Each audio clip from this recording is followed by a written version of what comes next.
윤혜숙은 서울 변두리 소형 아파트에서 혼자 살아가죠. 아들이 결혼한 뒤로는 더욱 조용한 나날들이 이어졌어요. 어느 날 오후 우편함을 확인하던 혜숙의 눈에 알록달록한 전단지 하나가 들어왔습니다. 3만 원 인천 유람선 여행 바다에서 힐링하세요 라는 문구가 크게 적혀 있었어요. 3만 원이면 뭐 그리 비싸지도 않네. 평소 같았으면 바로 쓰레기통에 버렸을 텐데 이상하게 손에서 놓아지지 않았습니다. 며칠 전 아들이 전화로 말했던 게 떠올랐어요. 엄마, 요즘 뭐 하며 지내세요?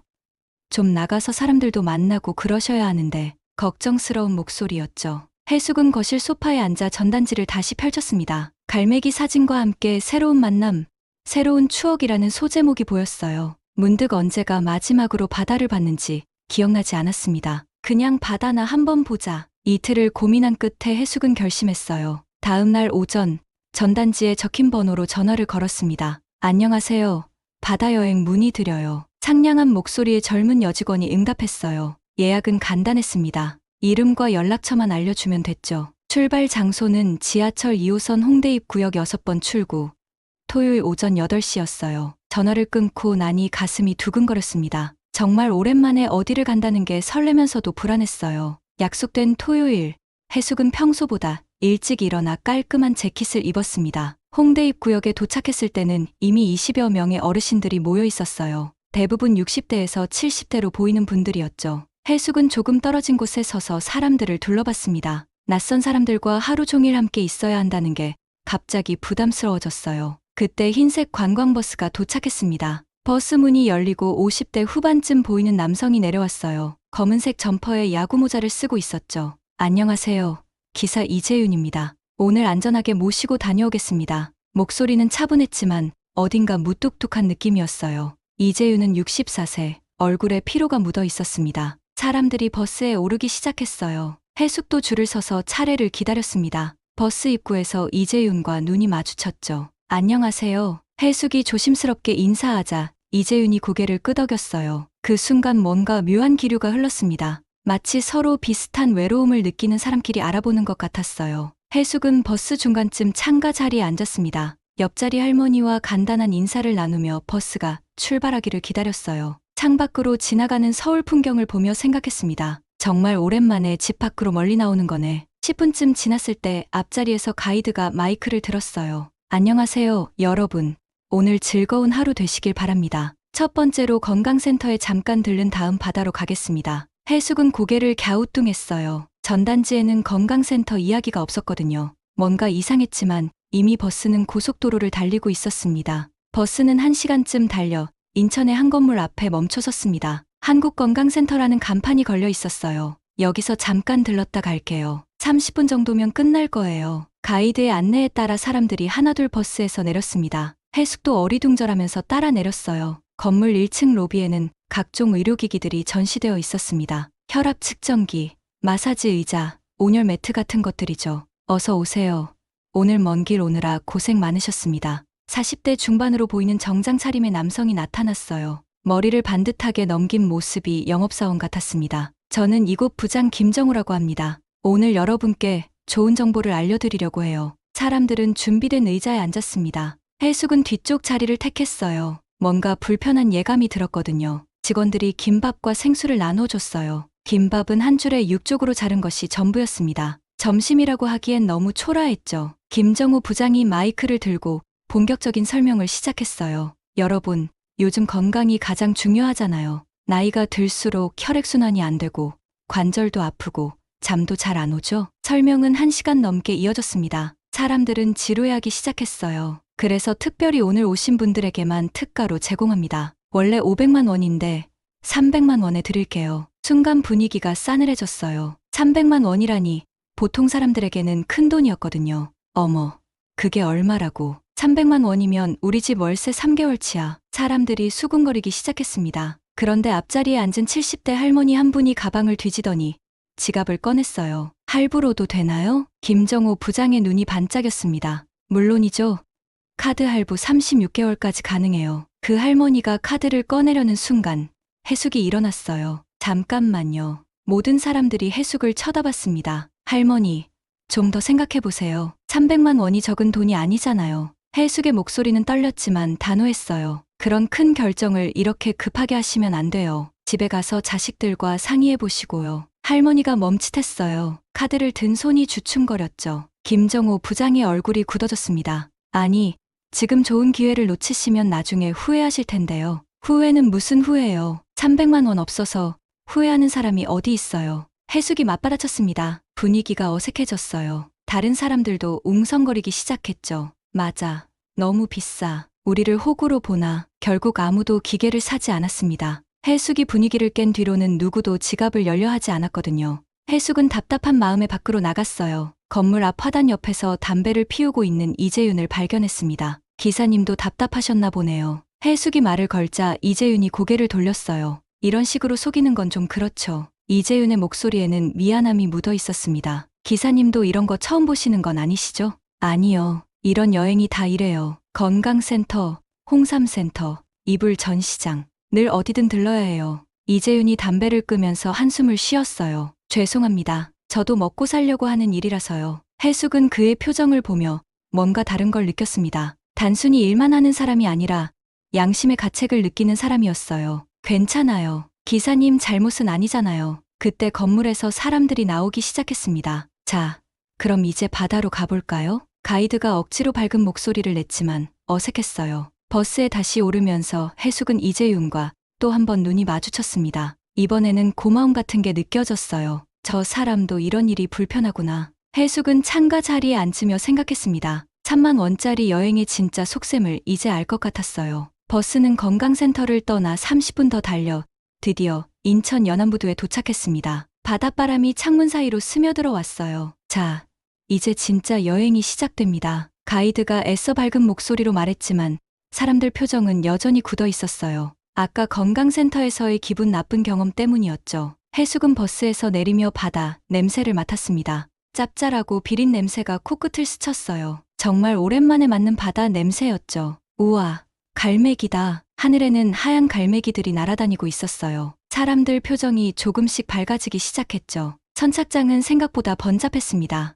여러 척의 유람선이 정박해 있었고 생선 굽는 냄새와 바다 냄새가 섞여서 독특한 향이 났어요. 우리가 탈 배는 저기 흰색 배입니다. 가이드가 가리킨 유람선은 중간 크기였어요. 바다여 왕호라는 이름이 적혀 있었죠. 배가 출발하자 엔진 소리가 우문거렸습니다. 천천히 부두를 벗어나면서 바다가 점점 넓어졌어요. 갈매기 밥 주는 거 팔아요. 1,000원. 배 안에서 새우깡을 파는 아저씨가 돌아다녔어요. 몇 분이 사서 갈매기들에게 던져주기 시작했죠. 갈매기들이 배를 따라오며 새우깡을 받아먹었습니다. 하얀 날개를 펄럭이며 공중에서 묘기를 부리는 모습이 신기했어요. 어머, 저거 봐. 바로 받아먹네. 사람들이 웃음을 터뜨리기 시작했습니다. 아까까지의 불쾌함이 조금씩 사라지는 것 같았어요. 해숙도 새우깡을 하나 샀습니다. 갈매기에게 던져주니 날아와서 바로 낚아채더군요. 바다는 정말 넓었어요. 끝이 보이지 않을 정도로 푸른 물이 계속 이어졌죠. 햇살이 파도에 반사되어 반짝반짝 빛났습니다. 해숙은 난간에 기대서서 바다를 바라봤어요. 바람이 머리카락을 날렸지만 기분이 좋았습니다. 마음이 탁 트이는 느낌이었죠. 그때 옆쪽에서 누군가 천천히 다가오는 기척이 느껴졌어요. 고개를 돌려보니 이재윤이었습니다. 그도 난간에 기대서서 바다를 바라보고 있었어요. 야구 모자를 벗은 모습을 처음 봤는데 머리가 반쯤 휘어 있었습니다. 두 사람은 한동안 말없이 바다만 바라봤어요. 바람 소리와 엔진 소리, 갈매기 우는 소리만 들렸습니다. 바다 자주 보시겠네요? 해숙이 먼저 말을 걸었어요. 이재윤이 천천히 고개를 돌렸습니다. 표정이 아까보다 부드러워 보였죠. 매일 이 근처를 다니긴 하는데요. 그가 잠시 말을 멈췄다가 다시 입을 열었어요. 매일 옆에 있어도 제대로 본 건 오늘뿐이에요. 해숙은 그 말이 무슨 뜻인지 알 것 같았습니다. 늘 지나치며 보는 것과 진짜로 보는 건 다르죠. 저도 그래요. 서울에서 살면서 하늘도 제대로 안 보고 살았어요. 이재윤이 고개를 끄덕였어요. 도시에 있으면 다 바쁘게 살잖아요. 여유라는 게 없어요. 두 사람 사이에 묘한 동질감이 흘렸습니다. 서로 다른 삶을 살아왔지만 비슷한 외로움을 느끼고 있다는 걸 알 수 있었어요. 혼자 사세요? 네. 아내는 3년 전에 먼저 갔어요. 이재윤이 담담하게 말했습니다. 해숙의 가슴이 짠해졌어요. 저도 혼자 살아요. 남편은 일찍 떠났고 아들은 결혼해서 따로 살고요. 해숙도 자신의 이야기를 꺼냈습니다. 그럼 더 외로우시겠네요. 뭐, 익숙해지면 괜찮아요. 그런데 가끔은 정말 말 상대가 그리워요. 이재윤이 해숙을 바라봤어요. 눈빛에 이해와 공감이 담겨 있었습니다. 저도 그래요. 하루 종일 운전만 하다 보면 누구랑 제대로 된 대화를 한 게 언제인지 모르겠어요. 배가 월미도 쪽으로 방향을 틀었습니다. 멀리 놀이공원의 관람차가 보였어요. 예전에 저기 아이랑 같이 온 적이 있어요. 해숙이 추억에 잠긴 목소리로 말했습니다. 좋은 추억이네요. 그때는 몰랐는데 그런 평범한 시간들이 다 소중한 거였어요. 이재윤도 고개를 끄덕였어요. 맞아요. 지나고 나서야 알게 되죠. 바닷바람이 두 사람의 머리카락을 날렸습니다. 햇살도 따뜻했고 갈매기 소리도 정겨웠어요. 그 순간 해숙은 이상한 기분을 느꼈어요. 낯선 사람인데도 마음이 편했습니다. 오랜만에 진짜 대화를 나누고 있다는 느낌이었죠. 배가 다시 선착장 쪽으로 돌아오기 시작했어요. 1시간 반의 바다 여행이 끝나가고 있었습니다. 두 사람은 여전히 난간에 기대서서 바다를 바라봤어요. 말은 많지 않았지만 서로의 존재가 편했습니다. 이런 우연한 만남이 이렇게 자연스러울 수 있다는 게 신기했죠. 유람선이 선착장에 도착하자 사람들이 하나둘 내리기 시작했습니다. 해숙도 아쉬운 마음으로 배에서 내렸어요. 자, 이제 서울로 돌아갑시다. 가이드가 사람들을 버스로 안내했습니다. 해가 서쪽으로 기울기 시작했어요. 해숙은 버스에 오르면서 잠깐 망설였습니다. 처음 앉았던 창가 자리를 택했어요. 이재윤이 운전석에 앉아 시동을 걸었어요. 룸미러로 뒤를 확인하다가 해숙과 눈이 마주쳤습니다. 짧은 순간이었지만 뭔가 통하는 게 있었죠. 버스가 출발하자 사람들은 하나둘 잠들기 시작했어요. 하루 종일 돌아다녀서 피곤했거든요. 갈매기들에게 주려고 샀던 새우깡이 가방에 그대로 남아 있었습니다. 반 정도밖에 안 먹었거든요. 버리기는 아까웠어요. 해숙은 새우깡 봉지를 들여다봤어요. 갑자기 이재윤 생각이 났습니다. 아까 바다에서 나눈 대화가 자꾸 떠올랐죠. 저분도 혼자 사시는구나. 혼자 사는 사람의 마음을 해숙은 너무 잘 알았어요. 저녁 때 집에 들어가면 맞아주는 사람 없는 적막함. 밥 해먹기도 귀찮아서 대충 때우는 끼니들. 버스가 고속도로에 접어들었습니다. 해가 지면서 하늘이 주황빛으로 물들어가고 있었어요. 해숙은 용기를 내어 자리에서 일어났습니다. 새우깡을 들고 운전석 쪽으로 조심스럽게 걸어갔어요. 기사님, 이재윤이 룸미러로 해숙을 봤어요. 이거 갈매기 주려고 샀는데 많이 남았어요. 드세요. 해숙이 새우깡을 대시보드 위에 올려놨습니다. 아, 고맙습니다. 이재윤의 목소리에 놀라움이 묻어 있었어요. 갑작스러운 친절에 당황한 것 같았죠. 별거 아니에요. 그냥 버리기 아까워서요. 해숙이 다시 자리로 돌아가려는데 이재윤이 말했습니다. 이런 여행 실망하셨죠? 해숙이 다시 앞쪽으로 다가갔어요. 다른 사람들은 모두 잠들어 있었죠. 뭐가요? 건강센터 같은 데 들른 거요. 처음부터 계획된 일이었어요. 이재윤의 목소리에 미안함이 가득했습니다. 아, 그런 거였구나. 해숙은 별로 놀라지 않았어요. 어느 정도 예상했거든요. 3만 원으로는 유람선 표값도 안 나와요. 그래서 이런 식으로 하는 거예요. 이재윤이 솔직하게 털어놨어요. 기사님 잘못은 아니잖아요. 그래도 기분 나쁘셨을 텐데요. 해숙은 잠깐 생각해봤습니다. 처음에는 화가 났지만 지금은 별로 그렇지 않았어요. 그냥 받아봤으면 된 거죠 뭐. 바다요? 정말 오랜만에 바다 봤거든요. 그것만으로도 충분해요. 이재윤이 룸미러로 해숙을 바라봤어요. 진심이 담긴 말이라는 걸 알 수 있었습니다. 그리고 갈매기도 보고 좋은 분하고 대화도 나누고요. 해숙이 웃으며 말했어요. 이재윤의 어깨가 살짝 움츠러들었습니다. 저 같은 사람하고요? 왜요? 나쁜 사람 아니잖아요. 나쁜 사람은 아니지만 특별할 것도 없는 평범한 사람이죠. 이재윤의 목소리가 작아졌어요. 평범한 게 나빠요? 저도 평범한 사람인데요. 해숙이 대답했습니다. 회사 다닐 때는 그래도 괜찮았는데 퇴직하고 나니까 뭔가 쓸모없는 사람이 된 기분이에요. 이재윤이 속마음을 털어놨어요. 그런 생각하지 마세요. 누구나 나이 들면 겪는 일이에요. 해숙의 위로에 이재윤이 고개를 끄덕였습니다. 오늘은 오랜만에 진짜 사람하고 이야기했네요. 이재윤이 말했어요. 저도요. 이런 얘기할 사람이 없었거든요. 버스는 계속 서울 쪽으로 달렸습니다. 차창 밖으로 도시의 불빛들이 하나둘 켜지기 시작했어요. 기사님은 어디 사세요? 마포구요. 합정동 부근이에요. 어머, 저도 마포구예요. 망원동이에요. 해숙이 놀란 목소리로 말했습니다. 정말요? 가깝네요. 두 사람 모두 신기해했어요. 이렇게 우연히 만났는데 같은 동네에 사는 것도 우연이었죠. 해숙은 다시 자리로 돌아갔습니다. 창밖으로 한강이 보이기 시작했어요. 서울에 거의 다 온 거였습니다. 해숙은 가방에서 메모지를 꺼냈어요. 그리고 자신의 연락처를 적었습니다. 주저하다가 오늘 고마웠습니다라는 말도 덧붙였죠. 버스가 홍대 입구역에 도착했습니다. 사람들이 하나둘 내리기 시작했어요. 해숙도 버스에서 내렸어요. 이재윤이 짐 정리하는 동안 다른 사람들은 모두 흩어졌습니다. 해숙은 잠깐 망설이다가 버스 앞으로 갔어요. 이재윤이 막 버스에서 내리는 참이었습니다. 기사님, 이거요. 해숙이 메모지를 건넸어요. 연락처예요. 혹시 또 바다보러 가고 싶으시면 연락 주세요. 이재윤이 메모지를 받아들었습니다. 당황한 표정이었지만 거부하지는 않았어요. 감사합니다. 저야말로 오늘 좋은 시간 보냈어요. 해숙이 웃으며 말했습니다. 조심히 들어가세요. 기사님도요. 두 사람이 인사를 나누고 각자 다른 방향으로 걸어갔어요. 해숙은 몇 번 뒤를 돌아봤습니다. 이재윤도 한 번 뒤를 돌아보더군요. 해숙이 연락처를 건넨 지 일주일이 지났습니다. 그동안 이재윤에게서 연락이 오지 않았어요. 사실 해숙도 연락하지 않았죠. 너무 성급했나? 가끔 그런 생각이 들었습니다. 하루 만난 사이에 연락처를 주는 게 부담스러웠을 수도 있겠다 싶었어요. 하지만 후회하지는 않았어요. 오랜만에 마음이 통하는 사람을 만났다는 기분은 여전했거든요. 목요일 오후, 해숙은 평소처럼 동네 대형마트에 장을 보러 갔습니다. 혼자 사는 사람에게는 일주일에 한 번 장 보는 것도 큰일이었어요. 카트를 끌고 채소 코너를 돌아다니는데 앞쪽에서 익숙한 뒷모습이 보였어요. 검은색 점퍼에 야구 모자를 쓴 남성이었습니다. 설마, 해숙의 심장이 조금 빨라졌어요. 그 사람이 고개를 돌리는 순간 정말 이재윤이었습니다. 이재윤도 해숙을 발견하고 깜짝 놀란 표정을 지었어요. 손에는 당근 한 봉지를 들고 있었죠. 안녕하세요. 이재윤이 먼저 인사했습니다. 목소리에 놀라움과 반가움이 섞여 있었어요. 안녕하세요. 여기서 장 보세요? 네. 집이 가까워서요. 부근님도 여기 자주 오시나 보네요. 네.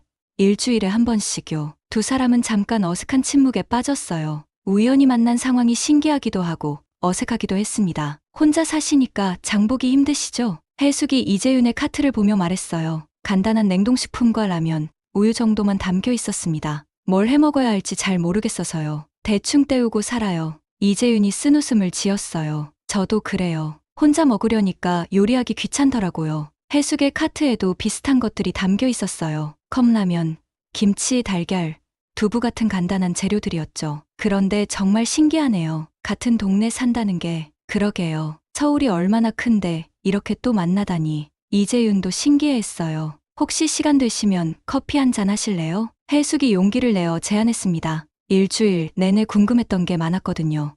좋죠. 어디로 갈까요? 마트 옆에 조용한 카페가 있어요. 두 사람은 계산을 마치고 마트를 나왔어요. 바로 옆 건물 2층에 작은 카페가 있었습니다. 달빛 카페라는 소박한 이름이었죠. 카페는 오후 시간이라 한적했어요. 해숙과 이재윤은 구석진 창가 테이블에 앉았습니다. 아메리카노를 주문하고 마주 앉아 있는 상황이 조금 어색했어요. 마트에서 우연히 만나 커피를 마시고 있다는 게 현실 같지 않았죠. 지난주 이후로 어떻게 지내셨어요? 해숙이 먼저 말을 꺼냈어요. 비슷하게 지냈죠. 운전하고 집에 와서 혼자 밥 먹고. 부근님은요? 저도 마찬가지예요. 집에서 텔레비전 보고 가끔 산책하고. 이재윤이 커피를 한 모금 마셨어요. 그런데 지난주 일이 자꾸 생각나더라고요. 저도요. 바다 보던 게 생각나고요. 해숙도 고백했습니다. 오랜만에 누군가랑 제대로 대화한 것 같아서요. 맞아요. 요즘은 마트 계산대 아주머니하고 하는 인사가 하루 중 유일한 대화예요. 이재윤이 씁쓸하게 웃었어요.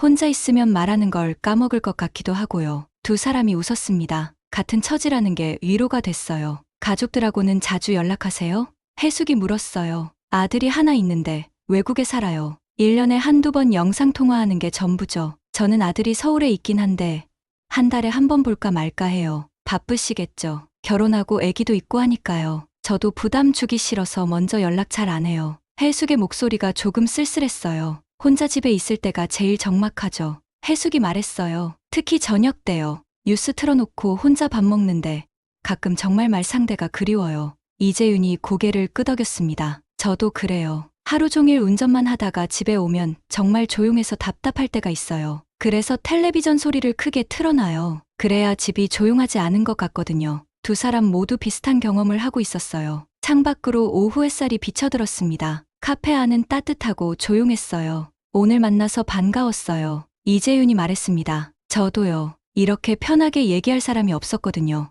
혹시 괜찮으시면 가끔 이렇게 만나서 이야기하면 어떨까요? 해숙이 조심스럽게 제안했어요. 좋죠. 저도 그러고 싶었어요. 이재윤이 환한 미소를 지었습니다. 그럼 연락드릴게요. 네.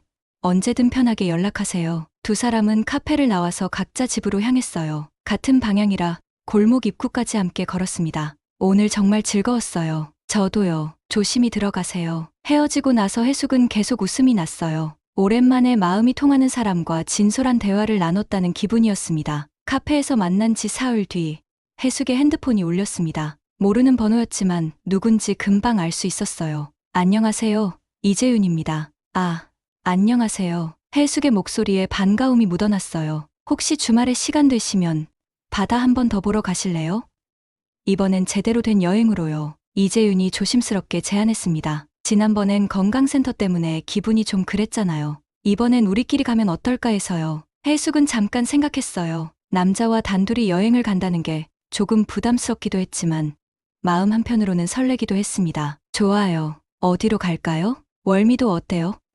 지하철로도 갈 수 있고 바다도 보고 산책도 할 수 있어서요. 토요일 아침 해숙은 일찍 일어나서 옷을 골랐어요. 너무 꾸미는 것도 그렇고 너무 대충 입는 것도 그래서 고민이 많았습니다. 결국 깔끔한 가디건과 편한 바지를 선택했죠. 인천역에 도착하니 이재윤이 먼저 와 있었어요. 평소 기사복 대신 깔끔한 점퍼를 입고 있었습니다. 모습이 한결 자연스러워 보였죠. 일찍 오셨네요. 습관이에요. 일찍 나오는 게. 저도 그래요. 늦는 게 싫어서요. 두 사람은 월미도행 버스를 탔어요. 지난번과는 달리 여유로운 마음이었습니다. 월미도에 도착하자 바닷바람이 시원하게 불어왔어요. 지난번 유람선에서 본 것과는 또 다른 느낌이었습니다. 어디부터 갈까요? 해변 쪽으로 걸어볼까요? 두 사람은 나란히 바닷가를 걸었어요. 파도 소리가 리듬감 있게 들렸습니다. 갈매기들도 여전히 하늘을 날아다니고 있었죠. 지난번 유람선 탔을 때랑 또 다르네요. 해숙이 말했어요. 그때는 바다를 구경했다면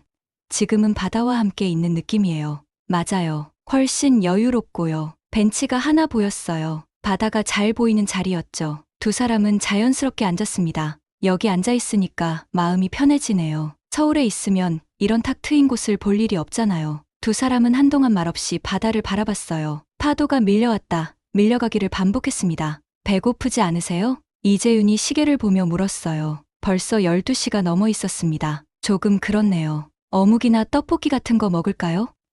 바다에서 먹으면 더 맛있을 것 같은데요. 근처에 간단한 포장마차들이 보였어요. 어묵, 떡볶이, 순대 같은 걸 파는 곳들이었습니다. 좋아요. 오랜만에 길거리 음식 먹어보고 싶었어요. 두 사람은 어묵집으로 갔어요. 아주머니가 뜨끈한 어묵을 그릇에 담아주셨습니다. 간이 테이블에서 어묵을 먹으며 이야기를 나눴어요. 이런 거 먹은 지 정말 오래됐어요. 해숙이 어묵을 호호 불며 말했습니다. 저도요. 아들 어릴 때 같이 먹었던 기억이 나네요. 이렇게 단순한 게 더 행복한 것 같아요. 떡볶이도 주문해서 나눠 먹었어요. 조금 매웠지만 옛날 생각이 나서 좋았습니다. 식사를 마치고 다시 해변을 걸었어요. 오후 햇살이 바다에 반사되어 반짝반짝 빛났습니다. 다른 벤치에 앉아서 바다를 바라봤어요. 정말 평화로웠습니다. 정말 평화롭네요. 이런 시간이 소중한 것 같아요. 해숙이 말했어요. 지난주에 처음 만났는데 벌써 몇 년 알고 지낸 사이 같아요. 저도 그런 느낌이에요. 편해요. 혼자 살다 보니까 이런 시간이 더 소중하게 느껴져요. 그러게요. 누군가와 이렇게 조용히 앉아 있을 수 있다는 게 감사해요. 바닷바람이 두 사람의 머리카락을 살랑살랑 날렸어요. 따뜻한 햇살도 좋았고 파도 소리도 정겨웠습니다. 그날 아니었으면 평생 모르고 살았겠죠? 해숙이 문득 말했어요. 3만 원짜리 여행 말이에요? 네, 그때 안 갔으면 기사님을 만날 일도 없었을 거고요. 이재윤이 잠깐 생각해봤어요. 정말 그러네요. 인생이 참 신기해요. 어쩌면 그날 건강센터에서 기분 나빴던 것도 의미가 있었던 것 같아요. 왜요? 그 덕분에 더 가까워진 것 같거든요. 서로 불편함을 공감했으니까요. 이재윤이 미소를 지었어요. 그런 것도 있네요. 해가 서쪽으로 기울기 시작했습니다. 하늘이 조금씩 주황빛으로 물들어가고 있었어요. 벌써 이런 시간이네요. 시간이 정말 빨리 갔어요. 두 사람은 아쉬운 마음으로 벤치에서 일어났어요. 버스 정류장으로 걸어가면서 이재윤이 말했습니다. 오늘 정말 좋았어요. 저도요. 이런 여행이 진짜 여행인 것 같아요. 다음에 또 이런 시간 가질 수 있을까요? 해숙이 조심스럽게 물었어요. 물론이죠. 저도 그러고 싶어요. 월미도에서 돌아온 지 며칠 뒤 해숙은 용기를 내어 이재윤에게 전화를 걸었습니다. 안녕하세요. 혹시 시간 되시면 저희 집에서 저녁 드실래요? 집에서요? 이재윤이 당황한 목소리로 물었어요. 네, 혼자 먹기 아까운 반찬들이 있어서요. 괜찮으시면요. 그럼 감사히 가겠습니다. 목요일 저녁 6시 이재윤이 해숙의 집을 찾아왔어요. 작은 과자 상자를 들고 있었습니다. 이런 걸 가져오시면 안 되는데 그냥 마음이에요. 해숙의 집은 소박했지만 깔끔했어요. 거실에는 작은 식탁이 놓여 있었고 벽에는 아들 어릴 때 사진이 걸려 있었죠. 앉으세요. 금방 차려드릴게요. 해숙이 부엌에서 부산하게 움직였어요. 된장찌개에서 구수한 냄새가 났습니다. 도와드릴까요? 아니에요. 거의 다 됐어요. 이재윤은 거실에 앉아 주변을 둘러봤어요. 오랜만에 느끼는 가정집 분위기였습니다. 밥 드세요. 식탁에는 된장찌개, 계란말이, 시금치나물, 김치가 놓였어요. 소박하지만 정성스러워 보였습니다. 정말 맛있어 보이네요. 별거 아니에요. 혼자 해먹던 거라서요. 두 사람은 마주 앉아 밥을 먹기 시작했어요. 처음에는 조금 어색했지만 금세 자연스러워졌습니다. 된장찌개 정말 맛있어요. 감사해요. 오랜만에 누구랑 같이 먹으니까 좋네요. 해숙이 웃으며 말했어요. 저도요. 집밥 먹은 지 정말 오래됐어요. 앞으로 가끔 이렇게 해요. 혼자 먹기 아까운 음식들이 많거든요. 제가 요리를 못해서요. 대신 다른 걸로 보답하겠습니다. 식사를 마치고 설거지를 하려는데 이재윤이 도와줬어요. 두 사람이 함께 그릇을 닦는 모습이 자연스러웠습니다. 커피 드실래요?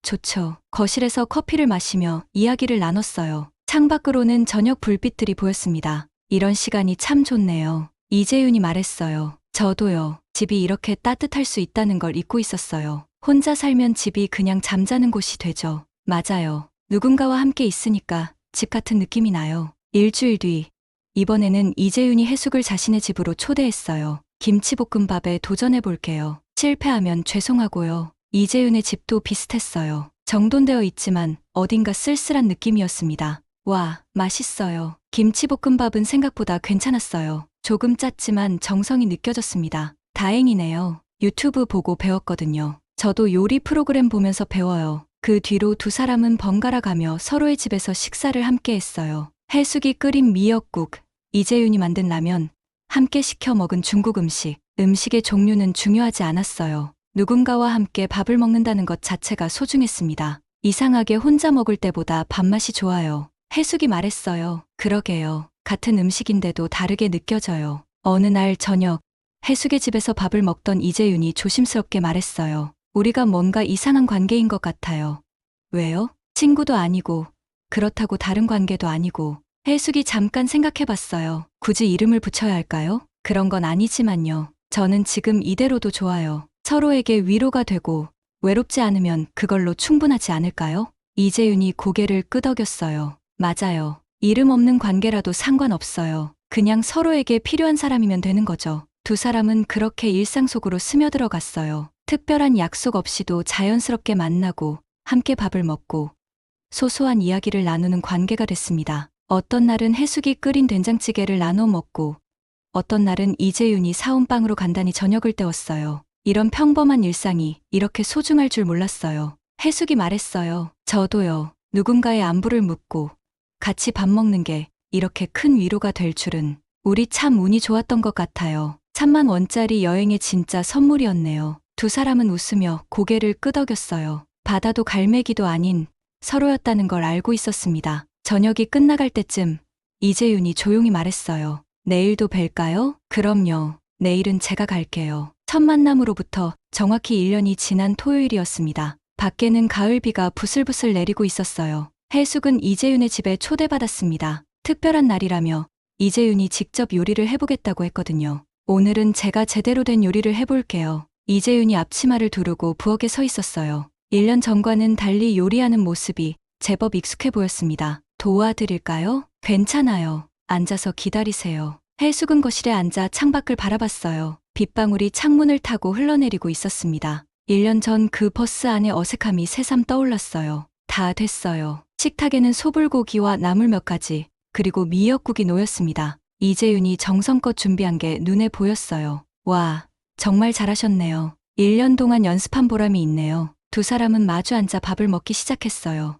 1년 전처럼 어색하지 않았습니다. 이제는 너무나 자연스러운 일상이 된 거죠. 1년이 이렇게 빨리 지날 줄 몰랐어요. 해숙이 말했어요. 정말 그래요. 그때는 서로 이름도 모르는 사이였는데 지금 생각하면 참 용감했던 것 같아요. 연락처를 건넨 것도, 커피를 제안한 것도, 이재윤이 웃으며 말했어요. 저도 그래요. 집에 초대한 것도 용감했고요. 그런데 후회 안 해요? 전혀요. 부근님은요? 저도요. 오히려 감사하죠. 식사를 마치고 설거지를 함께 했어요. 이제는 누가 설거지하고 누가 닦을지 말하지 않아도 알 수 있었습니다. 거실로 돌아와 커피를 마시는데 이재윤이 작은 상자를 꺼냈어요. 이거 받으세요. 뭐예요? 상자를 열어보니 손수 뜬 목도리가 들어있었습니다. 회색빛 털실로 정성스럽게 뜬 것이었어요. 언제 이런 걸? 유튜브 보고 배웠어요. 혼자 있는 시간에 조금씩. 해숙도 가방에서 작은 상자를 꺼냈어요. 저도 준비한 게 있어요. 이재윤이 상자를 열어보니 팔찌가 들어있었습니다. 검은 가죽끈에 작은 나무 구슬이 달린 소박한 팔찌였어요. 직접 만드신 거예요? 네, 동네 문화센터에서 배웠어요. 두 사람은 서로의 선물을 받아들며 웃었어요. 비싸지 않지만 정성이 느껴지는 선물이었습니다. 1년 전 오늘 우리 처음 만났죠. 이재윤이 말했어요. 그때는 이렇게 될 줄 꿈에도 몰랐어요. 저도요. 그냥 싸구려 여행 한번 가는 거였는데 창밖으로는 여전히 비가 내리고 있었어요. 촛불 하나를 켜니 거실이 더욱 포근해졌습니다. 요즘 어떠세요? 외롭지 않으세요? 해숙이 물었어요. 많이 나아졌어요. 집에 와도 답답하지 않고요. 부근님 덕분이죠. 저도 그래요. 아침에 일어나면 오늘은 뭐 할까 생각하게 돼요. 예전엔 그냥 하루가 지나가길 기다렸는데 우리 참 많이 변했네요. 이재윤이 커피를 한 모금 마셨어요. 좋은 쪽으로 변한 것 같아요. 비 소리가 더 커졌습니다. 두 사람은 창밖을 바라보며 조용히 앉아 있었어요. 앞으로도 이렇게 지낼 수 있을까요? 해숙이 조심스럽게 물었어요. 그러고 싶어요. 부근님도 그러시죠? 네, 법적인 관계가 아니어도 서로에게 가장 따뜻한 존재면 되지 않을까요? 이재윤이 고개를 끄덕였어요. 맞아요. 이름이 중요한 게 아니라 마음이 중요한 거죠. 우리가 서로에게 가족 같은 존재면 그걸로 충분해요. 촛불이 흔들리며 두 사람의 얼굴을 비췄습니다. 1년 전보다 훨씬 편안하고 따뜻해 보이는 얼굴들이었어요. 3만 원으로 이런 선물을 받을 줄 몰랐어요. 해숙이 웃으며 말했어요. 바다도 갈매기도 아니고 서로였네요. 정말 그래요. 인생에서 가장 값진 만남이었어요. 비는 계속 내렸지만 집 안은 따뜻했습니다. 두 사람은 서로에게 기대어 외로움을 달래고 있었어요. 더 이상 혼자가 아니었습니다. 나이 들어가는 것도 조용한 일상도 무섭지 않았어요. 서로가 있으니까요. 내일은 뭐 하실래요? 글쎄요. 비가 그치면 산책이나 할까요? 좋죠. 같이 가요. 그렇게 두 사람의 이야기는 끝이 아닌 새로운 시작이 되었습니다. 싸구려 여행 한 번으로 시작된 만남이 인생의 가장 소중한 선물이 되어준 거죠. 밖에는 여전히 비가 내리고 있었지만 두 사람의 마음에는 따뜻한 봄이 와 있었습니다. 오늘도 마음을 울리는 이야기를 함께 해주셔서 감사합니다. 다음 영상에서도 진심을 담은 이야기로 다시 찾아뵐게요. 좋아요와 구독, 알림 설정은 큰 힘이 됩니다. 지금까지 서울인연의 한유리였습니다. 끝까지 시청해주신 모든 분들께 진심으로 감사드리며 사랑합니다.